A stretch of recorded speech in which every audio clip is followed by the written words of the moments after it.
Financial sector से जुड़े आप सभी साथियों को नमस्कार। आप भली भांति परिचित है कि इस वर्ष के बजट में फाइनेंशियल सेक्टर से जुड़े अनेक बड़े कदम उठाए गए हैं। बैंकिंग हो, नॉन बैंकिंग हो या फिर इंश्योरेंस हो, फाइनेंशियल सेक्टर से जुड़े हर पहलू को मजबूत करने के लिए एक रोड मैप इस बजट में हमने प्रस्तुत किया है। पब्लिक सेक्टर से जुड़े संस्थानों को हम ताकतवर बनाएंगे और कैसे बनाएंगे, प्राइवेट सेक्टर के पार्टिसिपेशन का विस्तार कैसे करेंगे, इसकी भी एक झलक इस बजट में आप देखते हैं। अब बजट के बाद ये संवाद इसलिए अहम है क्योंकि पब्लिक और प्राइवेट दोनों को ही मिलकर इन सारी बातों को आगे ले जाना है। सरकार की प्राथमिकता, सरकार की प्रतिबद्धता आपको पता होनी चाहिए और इससे भी ज्यादा महत्वपूर्ण यह है कि आपके सुझाव, आपकी शंका आशंका, इसका पूरा पता सरकार को भी होना चाहिए। 21वीं सदी में हमें देश को जिस गति से आगे ले जाना है उसमें आपका सक्रिय योगदान, प्रोएक्टिव, मैं समझता हूं यह बहुत ही आवश्यक है। और इसलिए आज की ये बातचीत मेरी दृष्टि से दुनिया की जो स्थिति है उसका फायदा उठाने के लिए बहुत ही महत्वपूर्ण है। साथियों, देश के फाइनेंशियल सेक्टर को लेकर सरकार का विजन बिल्कुल साफ है, कोई इफ्स एंड बट्स की जगह नहीं है। देश में कोई भी डिपॉजिटर हो या कोई भी इन्वेस्टर, दोनों ही ट्रस्ट और ट्रांसपेरेंसी अनुभव करें, यह हमारी सर्वोच्च प्राथमिकता है। देश की वित्तीय व्यवस्था चलती ही अगर किसी एक बात पर वो टिकी हुई है तो वो है विश्वास। विश्वास अपनी कमाई की सुरक्षा का, विश्वास निवेश के फलने फूलने का और विश्वास देश के विकास का। बैंकिंग और नॉन बैंकिंग सेक्टर के पुराने तौर तरीकों और पुरानी व्यवस्थाओं को स्वाभाविक से बहुत बड़ा बदलाव आ रहा है और बदलना हम लोगों के लिए भी अनिवार्य हो चुका है। 10-12 साल पहले एग्रेसिव लैंडिंग के नाम पर कैसे देश के बैंकिंग सेक्टर को, फाइनेंशियल सेक्टर को नुकसान पहुंचाया गया, ये आप अच्छी तरह जानते भी हैं, समझते भी हैं। नॉन ट्रांसपेरेंट क्रेडिट कल्चर से देश को बाहर निकालने के लिए एक के बाद एक कदम उठाए गए हैं। आज एनपीएस को कारपेट के नीचे दबाने के बजाय उसे यहां वहां दिखाकर बचने के बजाय एक दिन का एनपीए भी रिपोर्ट करना जरूरी कर है। साथियों, सरकार ये भली भांति समझती है कि बिजनेस में उतार चढ़ाव आते ही आते हैं। सरकार इस बात को भी मानती है कि हर बिजनेस सफल हो और जैसा चाहे वैसा ही परिणाम दे, ये संभव नहीं है। हम भी कभी सोचते हैं कि मेरा बेटा या मेरे परिवार का सदस्य ये बनेगा, नहीं बन पाता है। कौन चाहता है कि अपना बेटा न करे, फिर भी कभी कभी नहीं होता है। तो ये बातें सरकार समझती है और ये संभव नहीं है। और हर बिजनेस डिसीजन के पीछे खराब नियत है, बद इरादा है, स्वार्थ है, ऐसी धारणा कम से कम हमारी सरकार की नहीं है। ऐसे में सही नियत के साथ लिए गए फैसलों के साथ खड़े होना सरकार का दायित्व है और ये हम कर रहे हैं और आगे भी करते रहेंगे। और मैं फाइनेंशियल सेक्टर के सब लोगों को कहना चाहता हूं, सही नियत से, सही इरादे से किए गए काम आपके साथ खड़ा रहने के लिए मैं हमेशा तैयार हूं। ये आप लिख करके रखिए। इंसॉल्वेंसी एंड बैंक्रप्सी कोड जैसे मैकेनिज्म से आज लेंडर्स और बोरोवर्स को भरोसा मिला है। साथियों, सामान्य परिवारों की कमाई की सुरक्षा, गरीब तक सरकारी लाभ की प्रभावी और लीकेज फ्री डिलीवरी, देश के विकास के लिए इंफ्रास्ट्रक्चर से जुड़े निवेश को प्रोत्साहन, ये सारी बातें हमारी प्राथमिकता है। बीते सालों में जितने भी रिफॉर्म्स हर सेक्टर में किए गए हैं, ये सारे लक्ष्य उनमें रिफ्लेक्ट होते हैं। दुनिया का सबसे बड़ा फाइनेंशियल इंक्लूजन हो, सबसे बड़ा डिजिटल इंक्लूजन हो, डायरेक्ट बेनिफिट का इतना बड़ा मैकेनिज्म हो, या फिर छोटे बैंकों का मर्जर, कोशिश सिर्फ यही है कि भारत का फाइनेंशियल सेक्टर सुदृढ़ हो, वाइब्रेंट हो, प्रोएक्टिव हो। इस बजट में भी आप देखते हैं तो आपने इस विजन को आगे बढ़ाने का काम हमने किया है, आपको नजर आता होगा। साथियों, इस वर्ष हमने नई पब्लिक सेक्टर पॉलिसी घोषित की है। इस पॉलिसी में फाइनेंशियल सेक्टर भी शामिल है। हमारी अर्थव्यवस्था में अभी भी बैंकिंग और इंश्योरेंस के लिए बहुत अधिक संभावनाएं हैं। इन्हीं संभावनाओं को देखते हुए इस बजट में भी हमने अनेक कदम उठाए हैं।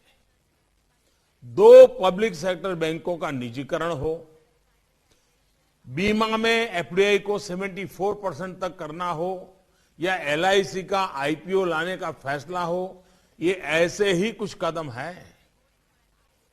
साथियों, हमारा ये लगातार प्रयास है कि जहां संभव हो वहां प्राइवेट उद्यम को ज्यादा से ज्यादा प्रोत्साहित किया जाए। लेकिन इसके साथ साथ बैंकिंग और बीमा में पब्लिक सेक्टर की भी एक प्रभावी भागीदारी अभी देश की बहुत जरूरत है। गरीबों और वंचितों के संरक्षण देने के लिए ये बहुत आवश्यक है। पब्लिक सेक्टर को मजबूत करने के लिए इक्विटी कैपिटल इन्फ्यूजन पर बल दिया जा रहा है। इसके साथ साथ एक नया एआरसी स्ट्रक्चर भी बनाया जा रहा है जो बैंकों के एनपीएस का ध्यान रखेगा। ये एआरसी इन लोन्स को फिर फोकस तरीके से एड्रेस करता रहेगा। इससे पब्लिक सेक्टर बैंक मजबूत होंगे और उनकी लैंडिंग की क्षमता बढ़ जाएगी। साथियों, इसी तरह इंफ्रास्ट्रक्चर और कुछ इंडस्ट्रियल प्रोजेक्ट्स के विकास के लिए एक नया डेवलपमेंट फाइनेंस इंस्टीट्यूशन बनाया जा रहा है। इंफ्रास्ट्रक्चर और इंडस्ट्रियल प्रोजेक्ट्स की लॉन्ग टर्म फाइनेंसिंग नीड्स को देखते हुए एक कदम उठाया गया है। इसके साथ साथ sovereign wealth funds, pension funds और इंश्योरेंस कंपनीज को भी इंफ्रास्ट्रक्चर में निवेश करने के लिए प्रोत्साहित किया जा रहा है। लॉन्ग टर्म बॉन्ड्स इश्यू किए जा सके, इसके लिए कॉरपोरेट बॉन्ड मार्केट के लिए नई बैकस्टॉप फैसिलिटीज में भी दी जा रही है। साथियों, इसी भावना को आत्मनिर्भर भारत के निर्माण के लिए भी मजबूती से आगे बढ़ाया जा रहा है। आत्मनिर्भर भारत सिर्फ बड़े उद्योगों या बड़े शहरों से नहीं बनेगा। आत्मनिर्भर भारत गांवों में, छोटे शहरों में, छोटे छोटे उद्यमियों के, सामान्य भारतीयों के परिश्रम के योगदान का उसमें बहुत महत्व है। आत्मनिर्भर भारत किसानों से, कृषि उत्पादों को बेहतर बनाने वाली इकाइयों से बनेगा। आत्मनिर्भर भारत हमारे एमएसएमई से बनेगा, हमारे स्टार्टअप से बनेगा। और आत्मनिर्भर भारत की एक बड़ी पहचान हमारे स्टार्टअप्स, हमारे एमएसएमई होंगे। इसलिए कोरोना काल में एमएसएमई के लिए विशेष योजनाएं बनाई गई। इनका लाभ उठाते हुए करीब 90 लाख उद्यमों को 2.4 ट्रिलियन रुपए का क्रेडिट मिल चुका है। एमएसएमईज और स्टार्टअप्स को सपोर्ट करना, इन तक क्रेडिट फ्लो का विस्तार करना आप भी आवश्यक समझते हैं। सरकार ने अनेक रिफॉर्म्स करके इनके लिए कृषि, कोयला और स्पेस जैसे अनेक सेक्टरों को खोल दिया है। अब ये देश के फाइनेंशियल सेक्टर की जिम्मेदारी है कि गांवों और छोटे शहरों में पल रही इन आकांक्षाओं की पहचान करके उनको आत्मनिर्भर भारत की ताकत बनाएं। साथियों, हमारी अर्थव्यवस्था जैसे जैसे बड़ी हो रही है, तेजी से बढ़ने लगी है, तो क्रेडिट फ्लो भी उतना ही जरूरी हो गया है। आपको ये देखना है कि नए सेक्टर्स, नए उद्यमियों तक क्रेडिट कैसे पहुंचे। नए स्टार्टअप्स और फिनटेक के लिए आप नए और बेहतर फाइनेंशियल प्रोडक्ट्स तैयार करने पर फोकस करें।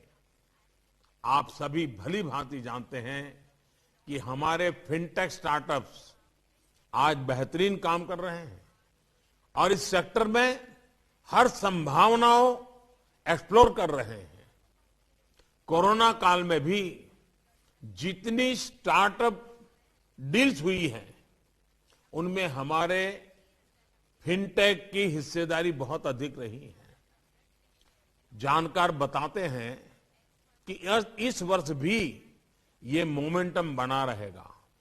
इसलिए आपको भी इसमें नई संभावनाएं तलाश करनी है। इसी तरह जो हमारा सोशल सिक्योरिटी कवरेज है, उसको यूनिवर्सल बनाने में आपकी भूमिका क्या होगी, इस पर विचार करें। इससे जुड़े बेहतर सुझाव और समाधान इस वेबिनार से निकलेंगे, क्योंकि आपका एक क्षेत्र में गहरा अनुभव है और मैं चाहता हूं कि आप आज खुलकर के अपने विचार रखेंगे। और मेरा पक्का विश्वास है कि आज के मंथन से जो अमृत निकलेगा वो आत्मनिर्भर भारत के भी काम आएगा, जन कल्याण के कामों के लिए भी आएगा और आत्मविश्वास को गहरा करने के लिए भी काम आएगा।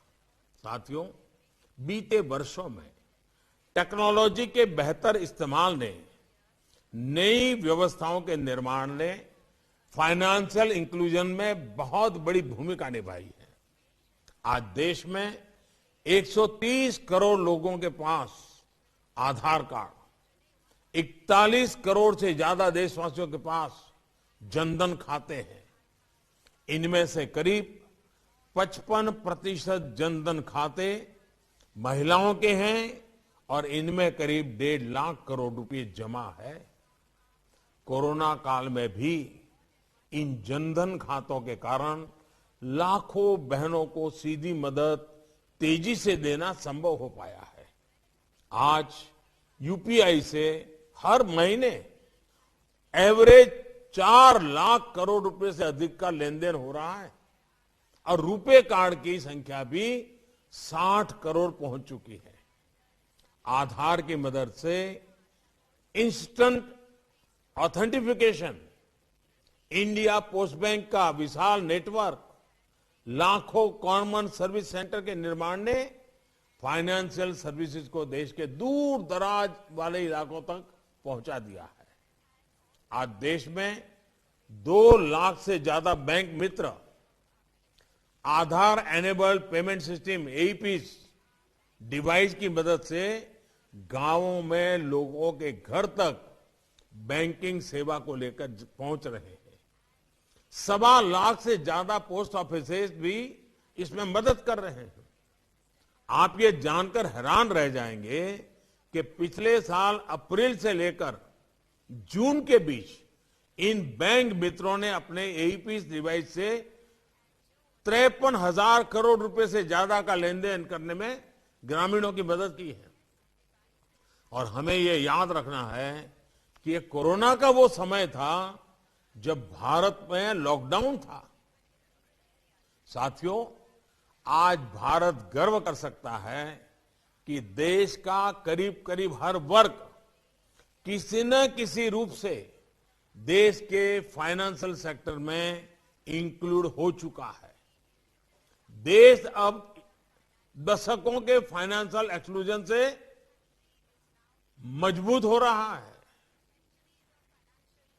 सबका साथ, सबका विकास, सबका विश्वास, इसका मंत्र फाइनेंशियल सेक्टर में स्पष्ट दिखता है। आज गरीब हो, किसान हो, पशुपालक हो, मछुआरे हो, छोटे दुकान हो, सबके लिए क्रेडिट एक्सेस संभव हो पाया है। मुद्रा योजना से ही बीते सालों में करीब 15 लाख करोड़ रुपए का ऋण छोटे उद्यमियों तक पहुंचा है। इसमें भी लगभग 70% महिलाएं हैं और 50% से ज्यादा दलित, वंचित, आदिवासी और पिछड़े वर्ग के उद्यमी हैं। पीएम किसान स्वनिधि योजना से अब तक करीब 11 करोड़ किसान परिवारों के खाते में 1,15,000 करोड़ रुपए से ज्यादा की मदद पहुंच चुकी है। कुछ महीने पहले ही हमारे स्ट्रीट वेंडर्स के लिए, रेहड़ी पटरी वालों के लिए प्रधानमंत्री स्वनिधि योजना शुरू की गई है।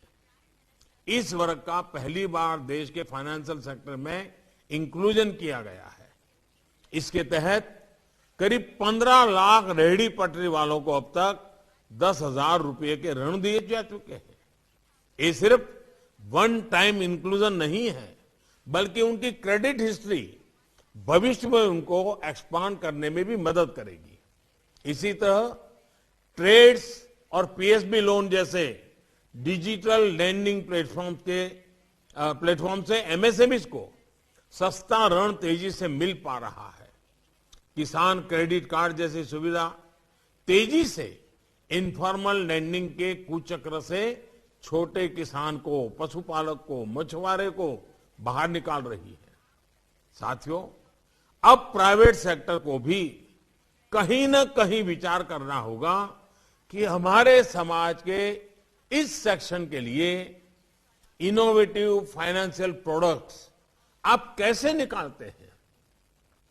जो हमारे सेल्फ हेल्प ग्रुप है, उनमें मैन्युफैक्चरिंग से लेकर सर्विसेज तक हर सेक्टर में बहुत बड़ी कैपेबिलिटी है। ये ऐसे ग्रुप्स हैं जिनका क्रेडिट डिसिप्लिन हमेशा आपने अनुभव किया है बहुत बेहतरीन रहता है। प्राइवेट सेक्टर ऐसे ग्रुप्स के माध्यम से रूरल इंफ्रास्ट्रक्चर में इन्वेस्टमेंट की संभावनाएं तलाश कर सकता है। ये सिर्फ वेलफेयर का मामला नहीं है, बल्कि एक बेहतरीन बिजनेस मॉडल भी सिद्ध हो सकता है। साथियों, फाइनेंशियल इंक्लूजन के बाद अब देश फाइनेंशियल एम्पावरमेंट की तरफ तेजी से आगे बढ़ रहा है। भारत का फिनटेक मार्केट अगले 5 सालों में 6 ट्रिलियन से ज्यादा होने का अनुमान है। फिनटेक सेक्टर की इसी संभावना को देखते हुए आईएफएससी गिफ्ट सिटी में एक वर्ल्ड क्लास फाइनेंशियल हब बनाया जा रहा है।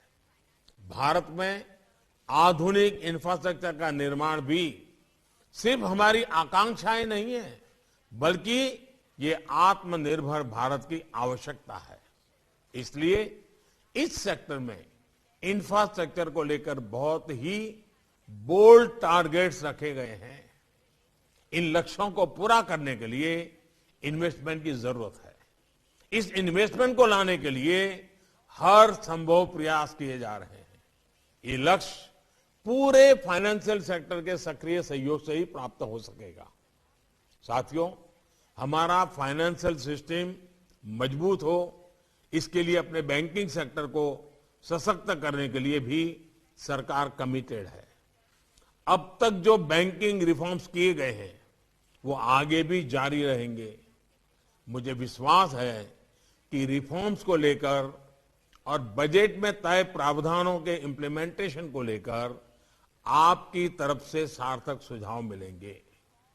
मुझे पूरा विश्वास है कि देश और दुनिया के इस क्षेत्र के महारथी आज पूरा दिवस इस विषय पर हमारा मार्गदर्शन करने वाले हैं।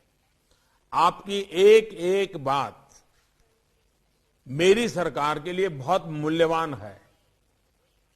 आप बिना संकोच आगे के रोड मैप के लिए हम क्या कर सकते हैं, हम मिलकर के कैसे आगे बढ़ सकते हैं, आपकी कोई कठिनाइयां हो तो हम कैसे दूर कर सकते हैं, आप जिम्मेवारी लेकर के देश को कैसे आगे बढ़ाने में भागीदार बन सकते हैं, इन सारे विषयों को एक एक्शनेबल पॉइंट के साथ, रोड मैप के साथ, टारगेट के साथ और समय सीमा के साथ आज की चर्चा से हम बहुत बड़ा लाभ उठाना चाहते हैं।